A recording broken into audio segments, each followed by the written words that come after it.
How do AI personalities influence us? How do we want to interact with AI entities? The claw machine Alter.Ego is a playful setup where we can explore how AI personalities shape our own behavior, our emotional responses, and our trust in AI. This is the third instance of the Collective Transformation Lab, a collaboration between the Ars Electronica Futurelab and the Japanese startup Godot.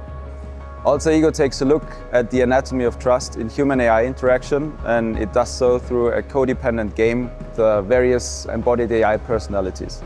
For the player, this is an opportunity to see how their own communication and actions shapes the result in this game, which is an AI system, where they still have agency but not always have full control. Close the claw! Close the claw! Please! At first, the installation looks like a classic claw machine. The twist is that it isn't operated by the visitor, but by one of 3 AI personalities. The visitor's role is to talk with the chosen character and guide it with instructions on how to move the claw. Each AI personality reveals itself through voice, light, visuals and sound, and the claw's movement. And with the turn of a rotary switch, one of the 3 distinct personalities can be selected.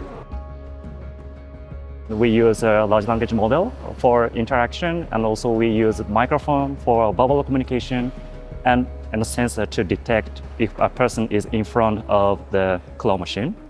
And Godot developed the game logic and dialogue logic and also AI personalities.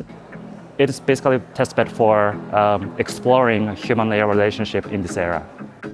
So even though Alter.Ego is still a prototype, it proved to be fun and engaging, which we are very happy about. And especially interesting was to see that many players chose to prioritize engaging interaction with the AI over actually winning the game. So stay tuned and we'll hopefully be back next year.